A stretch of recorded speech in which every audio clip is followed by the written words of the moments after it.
حساب اور کتاب کیسے ہوں گا، آئیے اس کے بارے میں دیکھتے ہیں۔ ہر آدمی سے الگ الگ تنہا تنہا اللہ تعالیٰ حساب لینے والے ہیں۔ سب سے پہلے محمد صلی اللہ علیہ وسلم کا جو حساب ہوگا یہ ابن ماجہ کی روایت ہے۔ اسی طرح جو ہے حساب و کتاب لیتے ہوئے اللہ تعالیٰ ہر آدمی سے بغیر ترجمان، بغیر حجاب کے راست پرسنل ایک سے ایک بات کریں گا، یہ بخاری کی روایت ہے۔ اسی طرح حقوق اللہ میں سب سے پہلے نماز کا حساب لیا جائے گا، یہ جامع ترمذی کی روایت ہے۔ اللہ اپنے حق میں سب سے پہلے حساب نماز کا لیں گا، تو ہمیں نماز کو خوب قائم کرنا چاہیے۔ اور پھر حدیث میں آتا ہے حقوق العباد، بندوں کے حق میں سب سے پہلے جس چیز کا سوال ہوگا وہ خون ہوگا۔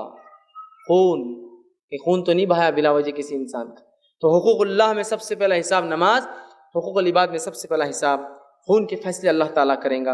اسی کے ساتھ جو ہے مرنے کے بعد اپنے پیچھے چھوڑی گئی نیکی یا برائی کا بھی اللہ تعالیٰ باریکی سے جو ہے حساب لیں گا۔ اس کے بعد جو ہے عدل قائم کرنے کے لیے ایک دفعہ جانور کو بھی اللہ زندہ کریں گا، ان میں بھی حساب کتاب کریں گا، پھر وہ مر جائیں گے، یہ مسند احمد کی روایت ہے۔ اور تمام نعمتیں جو اللہ نے دی تھی حساب میں وہ شامل ہوں گی، اللہ ان نعمتوں کو گنوائیں گا، پوچھیں گا اور اس کا حساب لیں گا۔ اور روایت میں آتا ہے کہ ہر نعمت کا سوال ہوگا، ہر مختلف نعمت، کان، آنکھ، ناک وغیرہ کا سوال ہوگا۔ اسی طرح عزت، عہدہ، دولت اور شہرت کا بھی سوال ہوگا، مانا کہ اللہ نے عزت دی تھی، کیا استعمال کیا؟ تو عزت، دولت، شہرت، بیوی، بچوں کی نعمت کا بھی سوال ہوگا۔ اسی طرح تندرستی، یہاں تک کہ روایت میں آتا ہے جامع ترمذی کی ٹھنڈا پانی بھی اگر دیا تھا تو اس نعمت کا بھی اللہ پوچھیں گا کیا استعمال کیا تھا۔ ہر چیز جو نعمت ہے اس نعمت کو اللہ کا شکر کر کے استعمال کیجئے، ان کو ضائع کبھی نہ کریں۔ اسی طرح آسان حساب کیسا ہوگا اور مشکل حساب کیسا ہوگا۔ آسان حساب کے تعلق سے آتا ہے جن لوگوں کے سیدھے ہاتھ میں نام اعمال دیا جائیں گا، سامنے سے دیا جائیں گا، وہ ان لوگوں کا حساب آسان ہوگا۔ سورہ انشقاق سورہ نمبر 84 آیت نمبر 7 سے لے کر 9 میں اللہ نے بیان کیا سیدھے ہاتھ میں، سامنے سے۔ اور اللہ تعالیٰ جو ہے صحیح بخاری کی روایت میں آتا ہے جن لوگوں کے نام اعمال الٹے ہاتھ میں پیچھے سے دیے جائیں گے ان لوگوں کا حساب بہت سخت ہونے والا ہے۔ تو سیدھے ہاتھ میں سامنے سے دینے والوں کا حساب اچھا ہوگا۔ آسان حساب پردے میں لیا جائیں گا اور گناہ جو ہے بتلائے جائیں گے لیکن مواخذہ نہیں ہوں گا۔ آسان حساب یہ کہ اللہ نیک لوگوں کو پردے میں حساب کریں گا، سب کے سامنے نہیں کریں گا، ڈھانک لیں گا ان کے گناہوں کو، نیک لوگوں کو، ٹھیک ہے۔ اور یہ نیک لوگوں کی خصوصیت کیا آتی ہے جن کو ڈھانک کر اللہ حساب لیں گا؟ حدیث میں آتا ہے جو دنیا میں دوسروں کے عیب ڈھانک دیتے تھے ان کو بھی اللہ وہاں ڈھانک کر حساب لے لیں گے، حالانکہ وہ گناہ بھی کیے ہوں گے لیکن اللہ ان کو چھوڑ دیں گا، اس پر چھوڑ دے گا، چونکہ انہوں نے گناہ کیے تھے لیکن دنیا میں انہوں نے دوسروں کے گناہ نہیں اچھالے تھے، تو اللہ آج کہیں گا تیرے گناہ بھی نہیں اچھالتا ہوں، سامنے بھی حساب نہیں لیتا ہوں اور ساتھ تیرے کو معاف بھی کرتا ہوں۔ چونکہ اگر حساب لے لیا، چھپا کر لیا لیکن سزا مل گئی تو پھر کیا فائدہ ہوا چھپانے کا؟ تو اللہ اتنا کرم کرنے والا ہے کس پر؟ دنیا میں جو ڈھک لیتے۔ آج ہمارا معاملہ کیا ہے؟ عبداللہ صاحب یہ گناہ بچی نے ایسا کی، بیٹے نے ایسا کیا، انہوں نے ایسا کیا، فلاں نے ایسا کیا، یہ سب کا تعلق نہیں ہے۔ ہم مسئلہ کوئی معاملات کا نہیں پوچھ رہے تھے کہ شادی بیاہ کرنا نہیں کرنا، کیوں گنوایا؟ نہیں میرے کو لگا وہ کریں، شروع کر دیا۔ اگر یہاں خاموش ہو جاتے ہیں، عبداللہ صاحب کا جو بات ہو رہی ہے ایسی کوئی معاملات کا تذکرہ نہیں ہو رہا جس کے بارے میں آگاہ کرنا ضروری ہے، تو خاموش ہونا، پھر کیا کرنا؟ اچھا اللہ اچھے، بہت اچھے انسان ہے عبداللہ صاحب۔ اگر کوئی آگے عبداللہ صاحب کے معاملات کیسے، اور عبداللہ اگر واقعی معاملات میں غلط آدمی ہے تو بول سکتے آپ کہ وہ غلط ہے، لیکن باقی کیوں خواہ کیوں بک بک کسی کے بارے میں، کیوں منہ کھولنے کا؟ چھوڑ دو بھائی۔ اور خاص طور سے جو گناہ ذاتی ہوتے ہیں نا کسی انسان کا، اس کو کبھی نکالنا نہیں چاہیے۔ ذاتی گناہ جو انسان گھر میں کمرے میں کرتا ہے اگر معلوم بھی ہو تو خاموش رہنا چاہیے، چونکہ اس کا تعلق لوگوں سے نہیں ہے نا، اس کی ذات اور اس کے رب کی ذات سے ہے۔ سمجھ رہے آپ؟ ہوتے ہیں ایسے گناہ انسانوں میں جو انسان سامنے نہیں کرتا ہے، ڈرتا ہے لیکن کر بیٹھتا ہے، انسان ہے نا، تو ان گناہوں کو تو کبھی مت لائے، چونکہ اس کا تعلق انسانی معاشرے سے ہے ہی نہیں، اس کے ذاتی گناہ ہے۔ لیکن اچھالنا کتنا آسان ہے ہمارے پاس، جب بھی اچھال دیتے ہیں۔ تو یہ وہ لوگ ہیں چھپ کر، آڑ میں۔ اب جب آڑ میں حساب لیں گا اور اگر وہ جہنم جائے تو فائدہ کیا آڑ میں لینے کا؟ تو اللہ مواخذہ تو مطلب حساب تو کریں گا، پکڑ بھی کریں گا لیکن چھوڑ دیں گا، کہیں گے تم دنیا میں چھپا دیتے، چھپا لیا، خاموشی جنت چلے جاؤ، ٹھیک ہے۔ تو کتنی بڑی بات ہے، آسان حساب پردے میں لیا جائے گا، گناہ بتلائے تو جائیں گے لیکن پکڑ نہیں ہوں گی اس گناہوں پر، اور چھوڑ دیا جائے گا۔ اسی طرح جو ہے جس بندے سے اللہ تعالیٰ آسان حساب لینا چاہیں گا اس سے اللہ تعالیٰ سوال بھی کریں گا اور سبحان اللہ جواب بھی سکھلا دیں گا کہ جواب دینا ہے۔ اللہ سوال تو سب سے کرنے والا، یہ بات ہے، لیکن آسان حساب ان لوگوں کا ہوگا جس سے سوال بھی اللہ اور جواب بھی اللہ تعالیٰ دے دیں۔ اس سے بڑی بات کیا کہ ایک وائوا، ایک ایگزام میں اورل ہو آپ کا اور سوال بھی ٹیچر کرے اور جواب بھی ٹیچر دے دے آپ کا، کتنی بڑی بات ہے نا۔ تو آسان حساب کی ایک مثال یہ ہے اللہ سوال بھی کریں گا بندے کو جواب سکھلا دیں گے۔ صحیح بخاری کی روایت ہے۔ اسی طرح جو ہے مشکل حساب کس کو کہتے ہیں آئیے سنیے۔ تو جن لوگوں کے نام اعمال الٹے ہاتھ میں پیچھے سے دیے جائیں گے ان لوگوں کا حساب بہت سخت ہونے والا ہے، اس لیے کہ وہ گناہگار، فاسق اور فاجر لوگ ہوں گے، یا کافر اور منافق بھی ہو سکتے ہیں۔ ٹھیک ہے، مشکل حساب یہ ہوگا کہ بندے سے پوچھا جائے گا تم نے یہ کیوں کیا، سب سے خطرناک چیز، اور یہ پبلک میں پوچھا جائے گا، اس کو پردے میں نہیں لیں گا اللہ، پوری انسانیت سے مجھے کیوں کیا۔ اب بندے کو پورا ریزن دینا پڑے گا کہ کیوں کیا تھا وہ گناہ اس نے۔ یہ خطرناک حساب ہوگا، کیوں کیا، اللہ خود پوچھیں گا۔ نیک انسان کو سوال بھی بتائیں گا، جواب بھی دے دیں گا، اس کو پوچھیں گا کیوں کیا، اور اسے جواب دینے تک چھوڑیں گا نہیں اللہ تعالیٰ۔ اسی طرح جو ہے کافر اور منافقوں کا حساب کتاب ساری مخلوق کے سامنے ان کو ذلیل کر کر کے لیا جائے گا، ذلیل کر کر کے ساری مخلوق کے سامنے۔ اسی طرح جو ہے بدلے کیسے لیے جائیں گے، روز جو ہے محشر بدلے کیسے لیے جائیں گے، قیامت کے روز حقوق کی ادائیگی نیکیوں سے کی جائیں گی، حقوق کی ادائی نیکیوں سے۔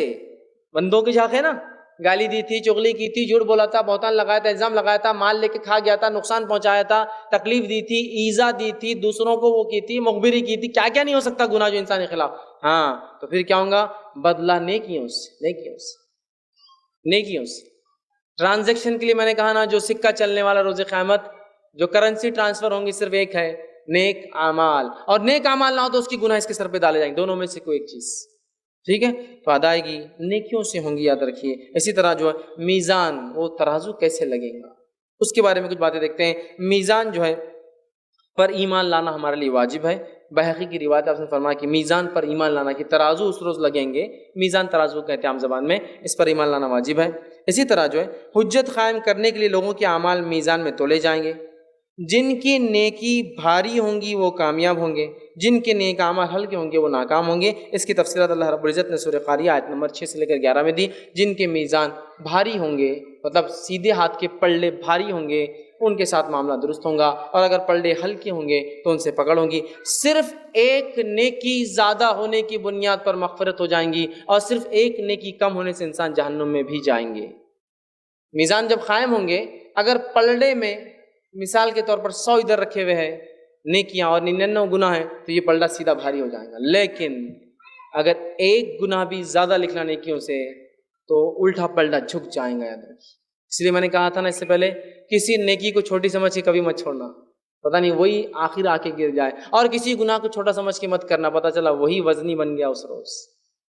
ایک نیکی، اور جن کے برابر ہو جائیں گے نیکی اور گناہ، تو مقام اعراف پر رہیں گے۔ سورہ اعراف پوری تفصیلات پڑھ لیجیے۔ ایک بیچ والا مقام جو نہ ادھر ہوں گا نہ ادھر، لیکن وہ دونوں کو دیکھتے رہیں گے، ادھر والوں کو بھی دیکھیں گے، ادھر والوں کو بھی دیکھیں گے، اور دعا کرتے رہیں گے اللہ وہ سیدھے ہاتھ والوں میں ڈالنا، الٹے ہاتھ والوں میں مت ڈالنا، وہ مقام اعراف۔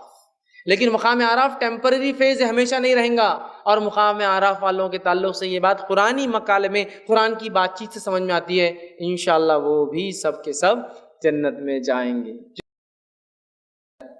اعراف میں ٹھہریں گے۔ اسی طرح حساب ہونے کے بعد، میزان قائم ہونے کے بعد، صراط، پل، ایک پل ہے، اس پہ سے گزرنا ہوگا، پل صراط جس کو اردو میں بولتے ہیں۔ صراط ویسے پل ہی کو کہتے ہیں، لیکن ہاں بس ڈبل پل صراط سمجھنے کے لیے، پل صراط پہ سے گزرنا ہوگا۔ پل صراط کے تعلق سے حدیث جو ہے، حدیث میں آتا ہے صحیح مسلم کی، بال سے زیادہ باریک اور تلوار سے زیادہ تیز ایک چیز ہے۔ اور میزان قائم ہونے کے بعد ایک گھنگھور اندھیرا چھا جائیں گا، اور روشنی کی ایک کرن بھی اب باقی نہیں رہیں گی، اور پھر پل صراط جہنم کے اوپر لگایا جائیں گا، ادھر سے ادھر اسٹریچ کیا جائے گا۔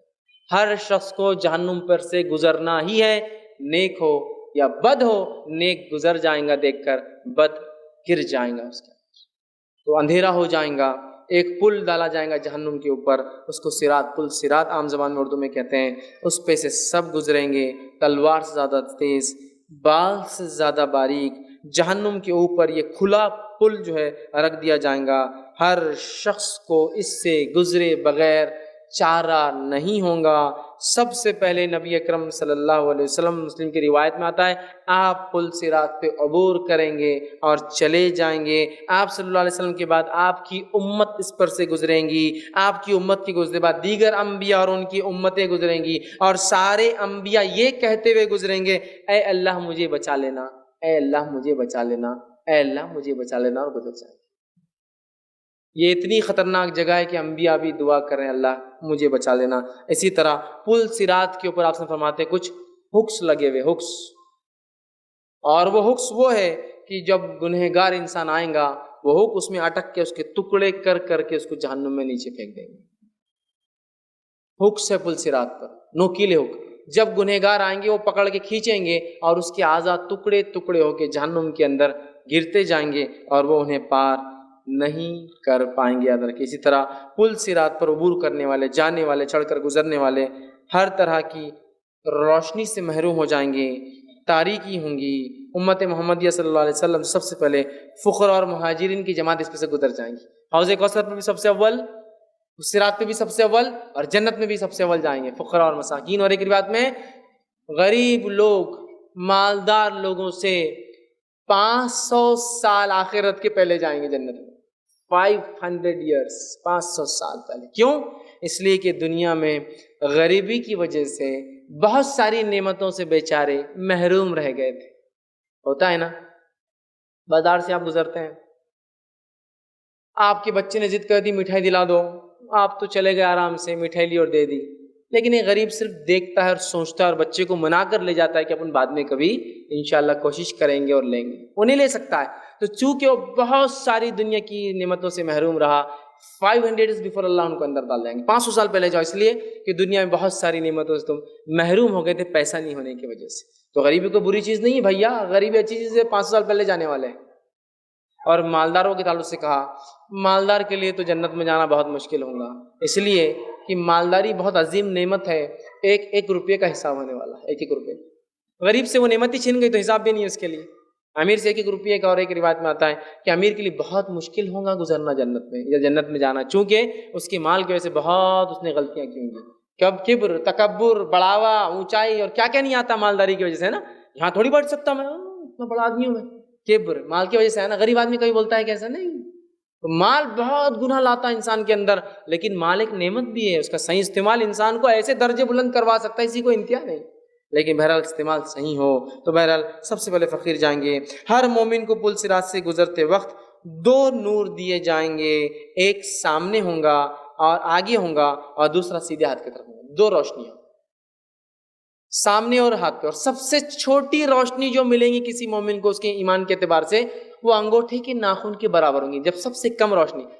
پل صراط پہ جو گزرتے وقت صرف جہنم ہے، پل ڈالا ہوا ہے اور اندھیرا ہے، اجالے کی کرن بھی نہیں ہوں گی وہ وقت، تو یہ روشنیاں اس کو پل صراط پہ راستہ بتائیں گی، ایک آگے ایک سیدھے ہاتھ پر۔ اور منافق جب پل صراط پر جائیں گا، اس کی روشنی آدھے پل تک ساتھ دیں گی، پھر بجھ جائیں گی، چونکہ وہ ایمان لایا تھا لیکن اس کے دل میں کفر تھا، آدھے تک جا کے بجھ جائیں گے، اور وہ مانگیں گے مومنوں سے تھوڑی روشنی ہم کو دے دو، کوئی روشنی اس دن دینے والا نہیں، وہ ایمان کی اور اعمال کی روشنی ہوگی جو سیدھے سامنے اور سیدھے ہاتھ کی طرف ہوں گی۔ تو جو ہر آدمی اپنے نور اور روشنی کے مطابق جائیں گا، اور ہر آدمی نور کی چمک کے اعتبار سے اتنا تیز ہوں گا اور نور کی کمی کے اعتبار سے اتنا ہلو ہوں گا، سمجھ رہا؟ جتنا نور زیادہ تو مطلب سپیڈ گزرنے کی بھی اتنی زیادہ ہوں گی، جتنا نور کم تو سپیڈ ہلو ہوں گی، وہ تکلیف کو برداشت کرتے ہوئے گزریں گا۔ اور حدیث میں آتا ہے کچھ لوگ پل صراط پہ سے پلک جھپکنے کی رفتار سے گزریں گے، کچھ لوگ سوچ کی رفتار سے گزریں گے، کچھ بجلی کی رفتار میں بہت تیز گزر جائیں گے، کچھ لوگ دھیرے دھیرے گزریں گے، کچھ لوگ رینگتی ہوئی رفتار میں گزریں گے۔ ہر آدمی نور کے حساب سے اور جو جو کام کیے تھے اس کے اعتبار سے گزریں گا۔